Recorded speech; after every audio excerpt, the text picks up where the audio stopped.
Muchas gracias, señora presidenta, señor presidente de la Junta de Castilla y León, señores consejeros, señoras y señores procuradores, invitados, autoridades y ciudadanos castellanos y leoneses que nos están siguiendo.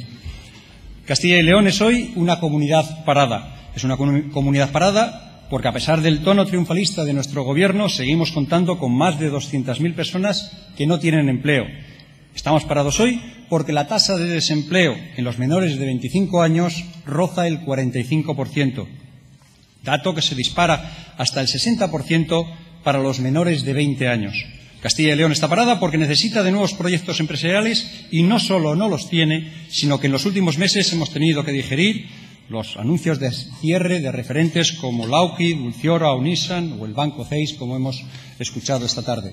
Parado está un Gobierno regional que ha tardado un año en traer a esta Cámara sus primeros proyectos legislativos, que cuando lo hace confunde las prioridades de los castellanos y leoneses y que solo se mueve cuando es empujado por un grupo parlamentario como el de Ciudadanos, numéricamente muy inferior. No se observa movimiento alguno en el grupo parlamentario que da soporte al Gobierno y que ha hecho del empate su método de bloqueo, que ha renunciado a participar activamente en la actividad parlamentaria y que guarda silencio, esperando simplemente que no pase nada. Y en punto muerto está el liderazgo de ese Ejecutivo, cuya implicación personal solo vimos cuando para salvar la investidura se trataba, para posteriormente delegar lo indelegable y asistir como un espectador más al inmovilismo que hoy sufre esta comunidad. De esta manera, al más absoluto ralentí político impuesto por la mitad de esta Cámara, llegamos a un debate de política general que, para mejor ejemplificación de la situación, fue voluntariamente pospuesto para después del periodo electoral por quienes, entiendo, que no consideraban el estado de la comunidad como un aval cuyo debate les beneficiase en las urnas. Más tarde analizaré también el escenario político en el que se desarrollarán los próximos meses de actividad política en nuestra comunidad. Tras este primer diagnóstico general, afrontaré diferentes temáticas que considero no deben dejarse de tratar en este debate. La primera de ellas, como así lo dicen los ciudadanos cuando se les preguntan por los principales problemas, es la situación económica y el empleo. Hablaba anteriormente del triunfalismo económico que el Partido Popular y el Gobierno de la Junta de Castilla y León nos tienen acostumbrados a mostrar. Mire, señor Herrera, decenas de miles de castellanos y leoneses no viven precisamente de su triunfalismo. Señor Herrera, nos vende aquí una recuperación económica que solo se atisba según determinados indicadores, pero que está construida sobre una vieja economía, que nos volverá a traer viejos problemas y con la que no conseguiremos salir del bucle de paro estructural en el que vivimos constantemente. Cuando vinieron maldadas había dos maneras de afrontar esta situación.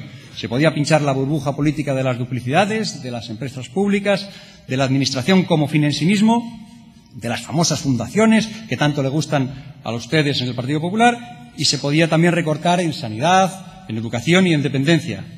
Se podían blindar los chiringuitos políticos a costa de clausurar los servicios de urgencia y cerrar colegios públicos. Había esas dos opciones. Pues bien, el último colegio público, el de Monsagro, en mi provincia, en Salamanca, lo ha cerrado el Gobierno de la Junta de Castilla y León hace apenas unos días. Señor presidente, hace un año, en esta misma Cámara, durante su discurso de investidura, usted dijo textualmente lo siguiente, y leo: para las tareas de buen gobierno, una visión exclusivamente negativa es casi tan inútil como un optimismo insensato. Y usted no parece haber interiorizado esta frase durante estos últimos meses. Y lo digo porque en su incomprensible triunfalismo olvida tanto de los 200.000 parados como de los más de 166.000 castellanos y leoneses en el extranjero. Lo digo porque seguimos teniendo la tasa de actividad 5 puntos por debajo de la media nacional.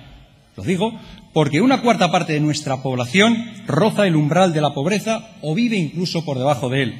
Y porque en su mundo de creación de empleo sigue habiendo 100.000 trabajadores pobres en Castilla y León cobrando menos de 500 euros al mes. El empleo que se genera es un empleo precario, es empleo de usar y tirar. Y no lo digo yo que eso sea culpa exclusiva de su gobierno, de verdad, no lo digo. De hecho, lo que aprovecho es para decirle es que me genera tanta temeridad su triunfalismo como el triunfalismo que el señor Rajoy cuando habla del empleo nacional. Entre medias, su partido en Castilla y León rechaza cualquier aportación a la modernización de nuestro modelo laboral, como pueda suponer ese contrato único, el estable e indefinido que propone nuestro partido. Entiendo, por tanto, que también se siente satisfecho con condenar a nuestros jóvenes castellanos y leoneses a enlazar contratos temporales uno detrás de otro, sabiendo que por muy bien que puedan hacerlo en la empresa, terminarán siendo despedidos cuando la posibilidad de seguir precarizando sus vidas llegue a su fin.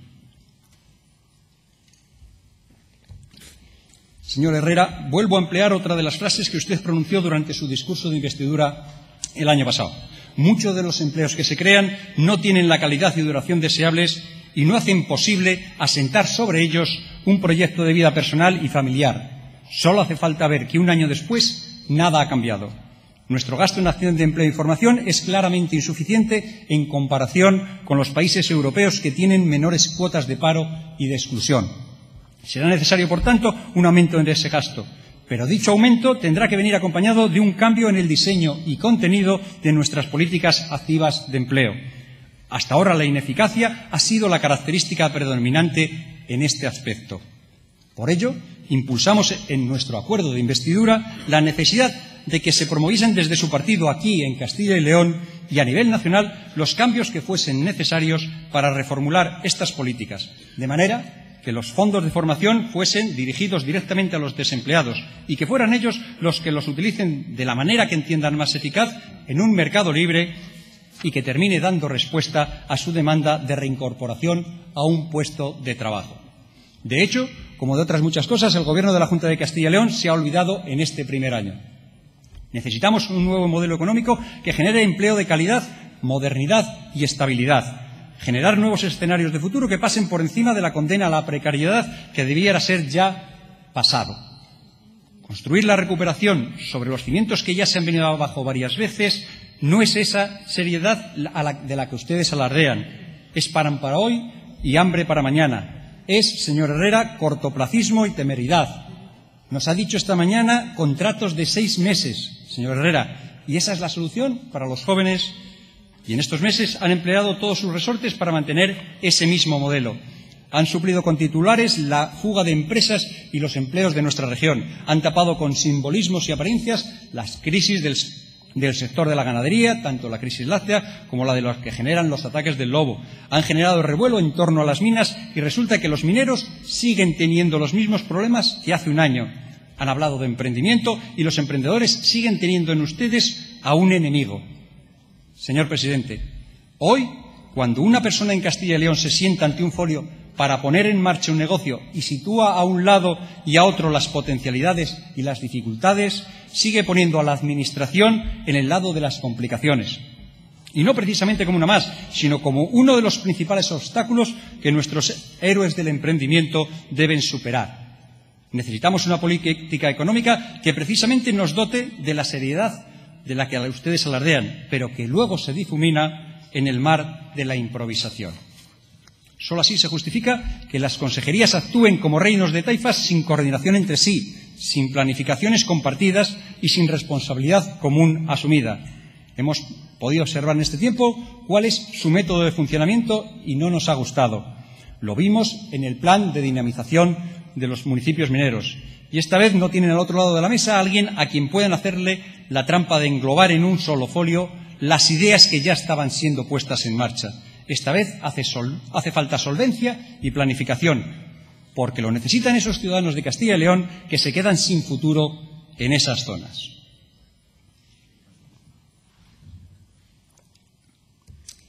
No quiero dejar pasar tampoco la posibilidad de hacer un breve acercamiento a la fiscalidad aquí en Castilla y León. Consideramos positiva la bajada del IRPF que ustedes comprometieron por exigencia de Ciudadanos en el acuerdo que tuvimos de investidura. Ya se encargarán, a través de todos los instrumentos con los que cuentan, de apropiarse de la misma. Para nosotros no competimos por las medallas. La realidad es que el partido que en el año 2011 prometió bajar los impuestos y en el año 2012 llevó a cabo la mayor subida de impuestos de la historia de la democracia, ha tenido que bajar el tramo autonómico del IRPF casualmente cuando ha pasado a depender de los votos de Ciudadanos. Bendita casualidad para el bolsillo de todos los castellanos y leoneses. Pero hablar de impuestos tiene que ser, mal que les pese, hablar también de la lucha contra el fraude fiscal. Y otro de los puntos del acuerdo que firmaron con nosotros, es precisamente otro de esos temas en los que ni ha estado este año ni se les espera a tenor de sus actos. Nos venden, como siempre, sus actuaciones de cara a la galería. Ahí se enmarca, por ejemplo, la estrategia global de lucha contra el fraude fiscal y en materia de subvenciones, que no solo no aporta nada nuevo, sino que, por no aportar, no aporta ni tan siquiera medios humanos. Pero cuando tuvieron ocasión de votar en esta Cámara a favor de un plan decidido de lucha contra el fraude fiscal impulsado por Ciudadanos, como recordarán, se pusieron de perfil, tal y como hizo el Partido Popular en el Congreso de los Diputados. No quisieron ustedes hablar de revertir el perdón a los defraudadores que aprobaron con la amnistía de Rajoy y de Montoro. No quisieron saber nada cuando les propusimos revertir los recortes que el Gobierno ha realizado en el personal encargado de luchar contra el fraude fiscal. Sencillamente, no comparten nuestro modelo por el cual podríamos premiar con menos presión fiscal a la clase media y trabajadora que sí cumple con Hacienda y castigar a los defraudadores que no cumplen. Son ustedes más de perdonar el 10% al que terminan acogiéndose siempre los amigos de turno del Gobierno de turno. No olviden que en el último episodio desvelado por los papeles de Panamá había personas, señor Herrera, que han compartido bancada del Partido Popular en estas mismas Cortes. Quizá por eso les cueste tanto votar a favor de la lucha contra el fraude fiscal. Les daremos otra oportunidad, señor Herrera. Sí, se ríen. Volveremos a plantear esa necesidad al final de este debate y volverán a tener que retratarse, bien al lado de la clase media que cumple con sus obligaciones o bien del lado de los defraudadores.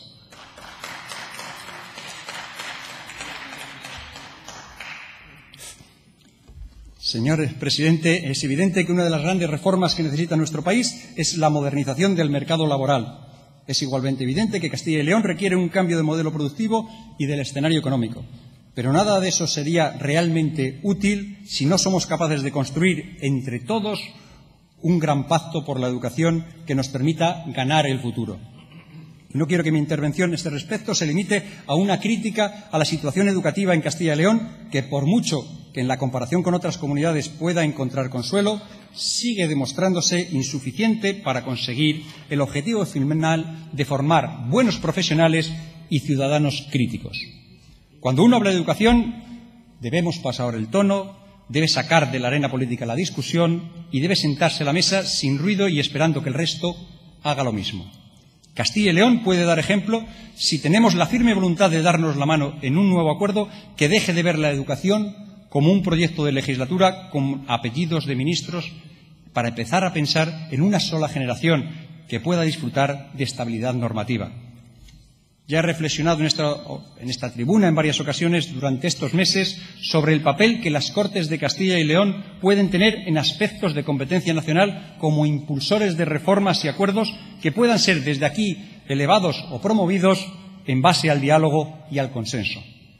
Tenemos la oportunidad de generar un espacio de consenso en materia educativa en torno a elementos clave como la motivación, el reconocimiento del papel esencial del profesorado, la necesidad de incrementar los recursos públicos invertidos en materia de educación, la lucha contra las tasas de abandono escolar y de repetición, por cierto, las más altas de Europa, la inclusión del inglés como lengua vehicular o la apuesta por el talento y las capacidades creativas y no de las memorísticas.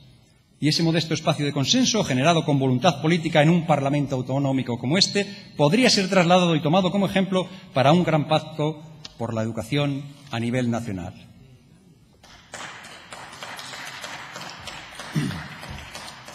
Hablemos ahora de sanidad, señor Herrera. Mire, durante este primer año de legislatura, y ya hicimos esa misma reflexión en la evaluación del acuerdo de investidura allá, si recuerda, por el mes de enero, este Gobierno ha tropezado demasiadas veces en los errores de gestión del ámbito sanitario. Uno echa la vista atrás y recuerda polémicas como las fallidas oposiciones o la pérdida de informaciones y materiales clínicos, y esto refuerza una reflexión antes de entrar a valorar aspectos de carácter más técnico. El modelo creado por el Partido Popular y consistente en que la política mete las zarpas en la gestión sanitaria asegura escándalos e ineficiencias, pero para nada asegura una gestión eficaz al servicio de los pacientes. No es la vez que compartimos desde Ciudadanos esta reflexión con diferentes miembros del Gobierno de forma pública. Mire, yo vengo de Salamanca, una provincia que conoció bien lo que supone una desastrosa gestión política en la parcela sanitaria. A su lado está el alcalde de Salamanca, que sabe bien de lo que le hablo. Imaginen, si lo sabe, que la única manera que tuvo de librarse del anterior gerente del Hospital Clínico y de las polémicas y desastres que éste generaba fue conseguir que este gobierno autonómico lo ascendiese como responsable que hoy dirige la gestión sanitaria de toda nuestra comunidad bajo el único aval bien de su triste gestión en Salamanca o bien de sus tremendamente azulados colores políticos. Siguen ustedes en el camino equivocado. Siguen ustedes negándose a sacar las zarpas de la política de nuestros hospitales. Y seguiremos nosotros oponiéndonos a ello y empleando toda nuestra capacidad en que deje de ser así. Sin embargo, existe un deterioro también de la atención directa al paciente que se produce de forma prioritaria en la atención primaria, que es el nivel básico de asistencia y el que más rentabilizaría los recursos en términos de salud. El problema sanitario que más incide en los pacientes es el de las listas de espera, como hemos escuchado durante toda la tarde, sin que este año haya servido para desarrollar mecanismos de reducción de las mismas. Incluso, en los últimos tiempos, se ha producido un hecho poco frecuente hasta el momento en este nivel de atención, que no es otro que las esperas para consulta primaria. Así, en muchas zonas de nuestra comunidad es imposible conseguir cita en menos de 2 días, llegando a superar, en algunos casos, los 4 días. La consecuencia inmediata de esto es el incremento de asistencia a los servicios de urgencia. Por tanto, se aleja de la realidad la idea de que el llamado Pericles, el Plan Estratégico de Eficiencia y Control de las Listas de Espera, fuese a reducir las mismas sin aumentar personal y sin externalizaciones. Hoy, el nivel de concertación con la privada es el mismo que el año anterior. Incluso se han abierto nuevos conciertos con el Hospital de Segovia, derivando intervenciones quirúrgicas a un hospital privado de Madrid. Desde Ciudadanos hemos propuesto mejorar la dotación de medios diagnósticos en los centros especialmente alejados para, con el apoyo de la telemedicina, evitar desplazamientos y mejorar la saturación de las urgencias hospitalarias. Igualmente es necesario, teniendo en cuenta el envejecimiento de la población, potenciar de forma importante la geriatría y hacerla más accesible para que los médicos de atención primaria puedan remitir a ella a los pacientes que consideren oportunos. Señor Herrera, Castilla y León tiene un problema con la sanidad en el mundo rural. Y si queremos mejorar la equidad y la accesibilidad, es necesario afrontarlo con rigurosidad, pues en caso contrario estaremos generando más razones para la despoblación. Hablamos de más recursos económicos, humanos y de motivación del personal sanitario, que son sin duda el soporte de nuestro sistema sanitario. En resumen, la sanidad en Castilla y León, la joya de la corona, necesita más inversión y menos política. Más médicos y enfermeras y menos amigos del Partido Popular metidos a gestores sanitarios, malos gestores sanitarios. Y si he hablado primero de empleo y luego de servicios públicos, quiero enlazar estos aspectos con el gran drama propio de Castilla y León, que es la despoblación. Lo he dicho también varias veces durante estos meses. La crisis se llevó por delante el empleo y la mala gestión de esa crisis por parte del Partido Popular se ha llevado por delante los servicios públicos en el mundo rural. Y la fórmula es sencilla. Lo que ayuda a fijar población es que una familia tenga empleo y que a su vez tenga un centro de salud o un colegio donde llevar a sus hijos cerca de donde vive. Hablaba antes del cierre de colegios públicos y aprovecho para decirle al consejero que equivoca el orden de los factores y aquí eso sí es importante. No cierren ustedes el colegio público de Monsagro en Salamanca a causa de la despoblación. No es así. Permita que le diga que hay despoblación por cerrar colegios públicos en el mundo rural, con sus políticas las que obligan a marcharse a la gente del mundo rural. Y luego, si quieren, se pasean ustedes con la pancarta de «Mi pueblo no se cierra», pero la realidad es que con el Partido Popular y con el Partido Socialista gobernando los pequeños municipios y a la vez afincados en las diputaciones, llevamos años perdiendo la población. Y aquí ha llegado una fuerza valiente con unas propuestas diferentes, porque les decimos que seguir aplicando las mismas soluciones que nos sirven provoca seguir teniendo el mismo problema. Y les decimos que sobran las diputaciones. Y les decimos que además se lo hagan mirar. Porque durante estos meses no ha habido un clamor social en defensa de las diputaciones. No lo ha habido, señor Herrera. No había miles de personas tras ustedes y tras la pancarta de «En defensa de las diputaciones». Estaban ustedes solos, eran los de siempre, tras una pancarta que realmente dice «Mi chiringuito no se cierra».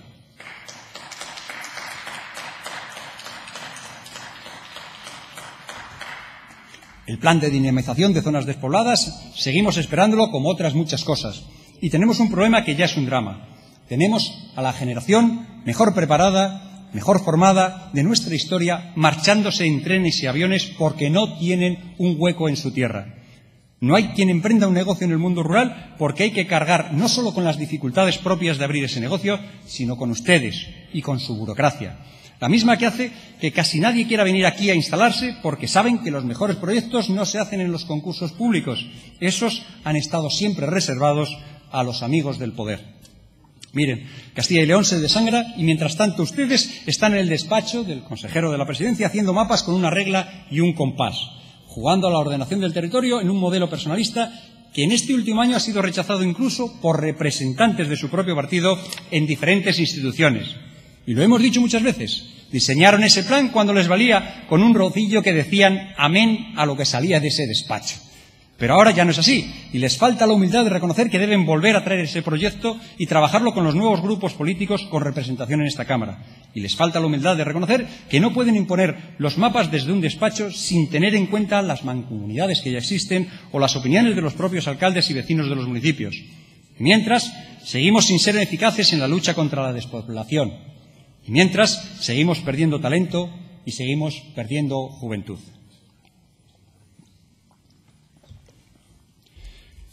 Y lamentando que la ausencia de tiempo me obligue a tratar estos temas con esta brevedad, no quiero dejar sin hacer unas pequeñas valoraciones sobre la minería, la agricultura y la ganadería. Mire, señor Herrera, le dije hace unos meses que usted seguía buscando votos en la mina. La minería es otro de esos problemas con cuya actuación ejemplifica cuál es su forma de gobernar. Y se lo voy a resumir rápidamente.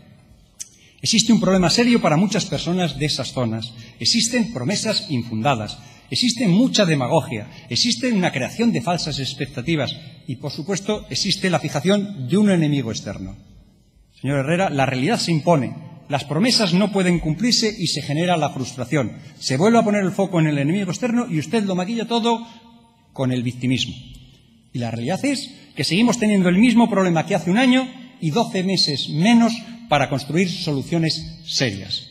Y no han sido capaces de dejar de actuar bajo ese mismo esquema ni cuando desde Ciudadanos les forzamos a elaborar un plan de dinamización de los municipios mineros. Fueron unos trileros en la negociación presupuestaria. Maquillaron el plan reuniendo medidas ya previstas y su prepotencia les impidió trabajar el plan con nosotros. Nos entretuvieron y al final nada de aquello que debía ser. Con respecto a nuestra agricultura, sigue sin recibir un consistente impulso modernizador desde las administraciones. Sigue sin tenerse fuerza en Europa y a uno le queda la impresión de que nuestros agricultores merecen algo más. Se ha perdido un año sin que se aborde desde la Junta de Castilla y León una política amplia de acuerdo que otorgue a los profesionales del sector el respaldo que necesitan para seguir adelante. ¿Y qué decir de la ganadería? Que ha conocido un año aún más duro que los anteriores, con una administración que de nuevo solo reacciona ante la cercanía del desastre, como en el caso de la industria láctea, como dijo antes, o por el empuje de Ciudadanos en el caso de los ataques del lobo. Sigo teniendo la duda de que de verdad comprendan que las familias de los ganaderos no pueden estar esperando 8 o 9 meses para alimentarse, que es el tiempo que su gobierno está tardando en pagar unas indemnizaciones que para más INRI están calculadas por el propio peritaje de la Junta de Castilla y León, siempre caracterizado por pagar poco, por pagar mal y por pagar tarde. Insisto en la necesidad de dar la vuelta a esta situación y que la Administración, por fin, se convierta en un aliado de todos estos sectores y no en el enemigo que a día de hoy resulta ser. Miren, hemos hablado de reformas en la modernización de nuestro mercado laboral, de un nuevo tejido productivo, de la necesidad de construir un gran pacto educativo, de blindar el derecho social como es la sanidad y de sectores estratégicos en Castilla y León como la agricultura o la ganadería. Pero desde luego no vamos a conseguir avanzar ni en Castilla y León ni en España y no vamos a conseguir ganar el futuro si no conseguimos limpiar nuestro país y nuestra comunidad de corrupción y darnos entre todos unas instituciones sanas y que funcionen. Y es que usted y yo firmamos, señor Herrera, un acuerdo hace un año. Un acuerdo que se resumía en que Ciudadanos facilitaba la investidura y, por tanto, la puesta en marcha de un gobierno presidido por usted, que no contaba en ese momento con la mayoría suficiente para ello, y, a cambio, ese gobierno hacía de la regeneración democrática una de sus prioridades. No puedo decir que ustedes mintiesen en aquel momento. Se sentó delante de mí y lo firmó, no sin antes una negociación con los suyos que intentaron conseguir lo mínimo en materia de regeneración y que nosotros intentamos conseguir lo máximo. No puedo decir lo que usted pensaba en aquel momento, pero puedo medir lo que ha hecho desde entonces. Y hoy, señor Herrera, puedo afirmar que su Gobierno y su grupo parlamentario no trabaja por la regeneración democrática y que no son ustedes aliados en la búsqueda de unas instituciones limpias y eficientes. Han afrontado el cumplimiento del texto acordado con la misma actitud que con la negociación, con la ley del mínimo esfuerzo. Aún no está aprobado en estas Cortes el Estatuto del Alto Cargo. Hoy no es efectiva la limitación de mandatos ni del presidente, ni de los consejeros, ni de la presidenta de las Cortes. Llegará probablemente cuando se cumplan 18 meses de la legislatura. Y no hace falta mirar demasiado lejos de aquí, señor Herrera. En su mismo partido, con voluntad política y con otros interlocutores, desde el 30 de julio del 2015 está firmada la limitación de mandatos del presidente de la Diputación de aquí, de Valladolid. Y solo hicieron falta 2 meses, señor Herrera. No tienen ustedes ningún tipo de voluntad regeneradora.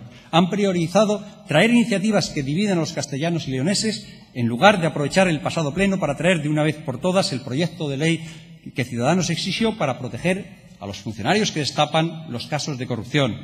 No quieren limpiar nuestra comunidad de la mancha de la sospecha y de la corrupción. Solo así se explica el constante bloqueo de las comisiones de investigación en estas Cortes de Castilla y León. Hemos sufrido retrasos, hemos sufrido prepotencia de los guardianes a los que usted impuso como presidentes. Y, sobre todo, señor Herrera, usted se niega por activa y por pasiva a comparecer en la Comisión de Investigación de las Eólicas, que investiga el principal trama de corrupción política que hemos sufrido en esta tierra. Iré más lejos.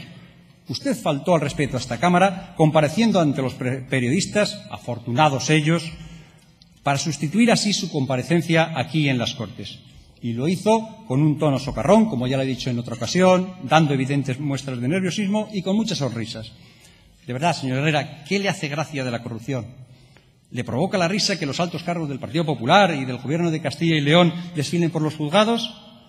Señor Herrera, tenemos un concepto cada vez más distinto del humor y, sobre todo, cada vez más distinto de lo que supone luchar contra la corrupción política o, como en su caso, esconderla bajo las alfombras. Hablando de alfombras, usted en estos meses ha perdido hasta la caballerosidad. En sede parlamentaria faltó al respeto a este procurador y a este grupo y al decoro de lo que debía ser en un debate parlamentario de cuanta intensidad sea necesaria, pero de cuanta educación debía exigirse al presidente de un gobierno autonómico. Pero es tal su pasividad que sigue sin constituirse la Comisión del Estudio y Racionalización de la Administración que primero comprometieron y luego firmaron el pasado mes de enero. De verdad, no reconozco en todos estos comportamientos al hombre creíble con el que me senté a firmar hace un año. Y no es difícil deducir que la base de aquel acuerdo era precisamente la confianza. Hoy no la hay, señor Herrera. No sé si porque usted está muy cansado y sin fuerzas para luchar contra las malas artes y encabezar un proyecto regenerador o porque simplemente yo he visto en un año lo que no vi en aquella negociación. La realidad es que será muy complicado volver a negociar un acuerdo que pase porque Ciudadanos firme y usted actúe si sigue parado y generando desconfianza cada día entre nosotros. Muchas gracias.